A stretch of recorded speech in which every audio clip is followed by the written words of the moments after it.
Originally, Mollie was born May 18th, 1998 in the San Francisco area of California. When she was about 2 years old, her mother and father got a divorce, and her mother took her and her two brothers back out here to Iowa. I don't know exactly if the family is originally from Iowa or not. Don't quote me on that. I'm not sure. This is not a deep dive story for me. So I remember back when this happened, I want to say literally within about 2 days, this story was all over the media. It was getting nationwide media attention. And I remember looking at some news clips, of course, on my phone of her brothers, her mother and father coming out here, printing up flyers. They had shirts. They were going around raising money. They raised almost $400,000 as a reward for anybody with any information leading to her whereabouts.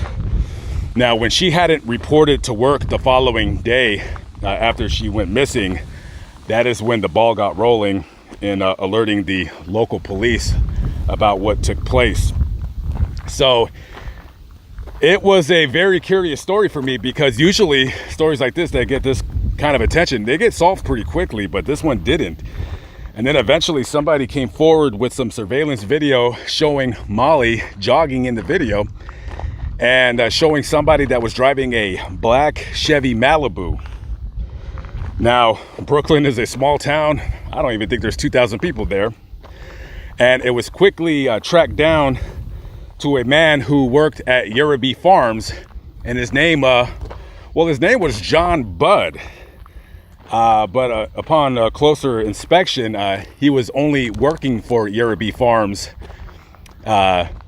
illegally as Christian Behania Rivera. He was working under the assumed name of John Budd. I guess John Budd decided that work was slow in Pittsburgh and wanted to come to Brooklyn, Iowa to work for low wages in the oppressive, humid Iowa heat. So they talked to Christian, who used to be John Budd, now is his real name, and they said, yeah, we got your car in the video where looks like you're following Mollie Tibbets. And at first he denied it. He didn't know what he was talking about. Finally, I don't know how long it took, but he finally confessed. He said, well, I thought she was cute, so I jumped out of my car and I started jogging with her, and she said, get away from me. She starts running away from me. She said she's going to call the police, and since I'm here illegally, I don't want any problems with the police. And I blocked out. Next thing you know, I'm driving down a road, this very road right here. I'm driving down the road, and all of a sudden I just realized I got her body in my trunk. So he's driving down this road. He's looking for a place to dump her body. He comes right here and he hangs a right, comes right where I'm at, drives up, who knows, probably right into where that gravel ends right there. And he dumps her body somewhere right in this field. And she would be out here for about a month, a little over a month, almost 5 weeks, until he led authorities to her remains. By this time, you know, you got almost 5 weeks of the heat and humidity and, you know, animals, of course, in Iowa, and you're not going to be able to make a identification on the body. So she was identified through dental records, and they performed an autopsy, and they concluded that she died from, I want to say they said some kind of sharp force injuries, i.e. a knife, but they never did find the murder weapon. So it could have been a knife, it could have been a screwdriver.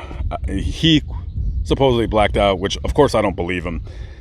And of course, he was arrested and charged with her murder, and eventually he was found guilty and was sentenced to life in prison without the possibility of parole. He's doing his time up in Fort Madison at the Iowa State Penitentiary.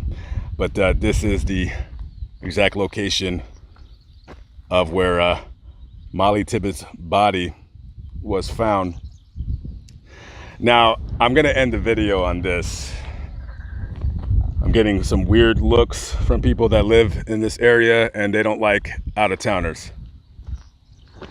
So I'll say this. When I read stories like this, and they got very deep-rooted political overtones, right? Because this story was heavily politicized. I always wonder about things like this.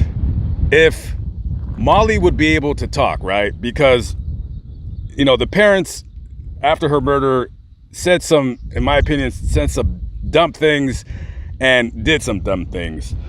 Rob Tibbets, the dad of Mollie, was quoted as saying that if Mollie would have heard the rhetoric going on about her death, politicizing it, making a big deal because this guy was not supposed to be here, he was here illegally. And she would say, in his own words, that she would say that they're all racist for saying that this should have never happened because we should have had a border, blah, blah, blah, yada, yada, yada, right? And then, of course, the mother having to, wave her virtual signaling finger in our faces, decides to take in some undocumented immigrants into her home. I don't know why she did that. I don't know what she was trying to prove. I'm not too sure. I'll say this really quickly. Most people trying to get to this country to work only want to work and go back. I mean, it's a double-edged sword. You come to this country, yeah, there's plenty of jobs for somebody willing to work hard. However, for instance, if you come from Guatemala and you travel through this country, yeah, you're here, you're scot-free, but you can never leave. You can't go back to Guatemala because then how are you going to get back? So, you know, a lot of these people, they come here to this country to work knowing that they may not ever see their moms ever again. You know, not my version of paradise. I definitely will say that.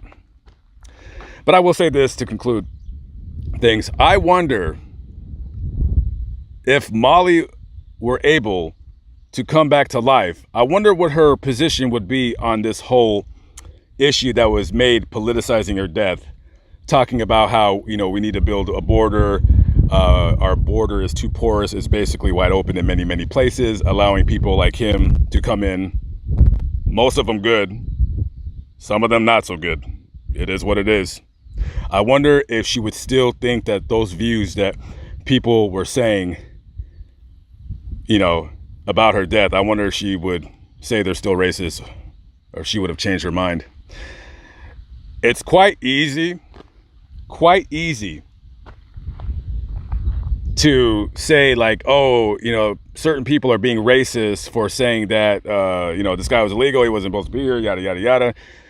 It's quite easy because your daughter wasn't murdered. So you can go ahead and say that if you'd like. My daughter wasn't murdered. I don't have a dog in the race, or a horse in the race, whatever that saying is. I just always wonder when I hear things like that, when I see people just doing inane things, it just makes me question, people's motives, you know? Yeah, this subject, not a lot of true crime YouTubers are going to broach this subject because of Rivera being undocumented, you know? And he was probably a sick bastard in Mexico, and he came out here to be a sick bastard. And then Yerby Farms hiring this guy, you know, them knowing that he's here illegally, but them not caring. As long as you show us a picture ID of some name that we could run in the system, hey, you're good to go. And listen, nobody wants to work at those jobs. So as long as it's going to be very difficult for farms and slaughterhouses and all these kinds of, and factories to find Americans willing to work for those wages doing that job, and as long as there's willing people from down south of the border and other countries, the Philippines, people, China, there's literally 1 billion people in this world that would claw out their neighbor's eyes just to get a chance to come over here to work a ridiculously hard job for low wages, because that is a better opportunity for them than, for instance, being subjected to the caste system in India. There's a lot of this world that a lot of people don't realize and don't know, and hopefully soon I get to travel around and kind of see it for my own eyes. You know what I mean? I don't blame anybody for wanting to come out here whichever way you can, whether you overstay your visa, whether you hop over the border, whatever it is that you do, because it's going to be a better opportunity than what you got going on where you're at. But we got to be careful because we don't know everybody that's coming over here. And there's been hundreds and thousands of instances that you don't know about of people here illegally coming here and committing murder. Thousands, and you don't know about it because nobody wants to talk about it because everybody's scared. Everybody's scared to be called a racist. Okay, I felt this was a little bit of a rant, so I'm gonna go on. I'm gonna go on and hit the road because there is a chubby gentleman on some kind of a gator, and I don't want to see him again. Let's just get out of here. All right, guys.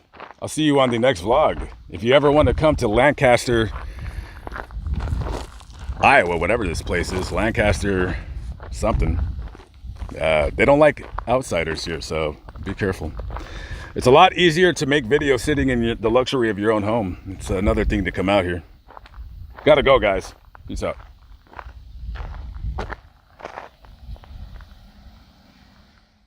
What's up? How's it going? What's up there? How are you? I'm doing well. About yourself? Good. The reason I'm out here talking to you is because we got a call that you were pulled over on the side of the road here. Yeah, I was doing a story about the Mollie Tibbets. I just had to take some video of where she was found. Oh, okay. So you didn't need help or anything like that? No. Okay. All right, so you're okay? Yeah, I just pulled over so I get some video of you in case you stab me. In case I stab you? Just in case you stab me. Why would I do that? I don't know. I need to make some money. Oh, okay. Oh. Yeah, dude. No, I just came out here for that. That was it. So, some goof in a gator was like, we don't like outsiders. So I said, go do what you got to do. So, okay. Yeah, that's it. Alrighty. Are you from Texas or? I'm not answering any questions. So. Okay. Yeah. All right. Always making sure you didn't need anything or anything like that. Okay. I need you to back up so I can leave. Okay. All right. Thank you, sir.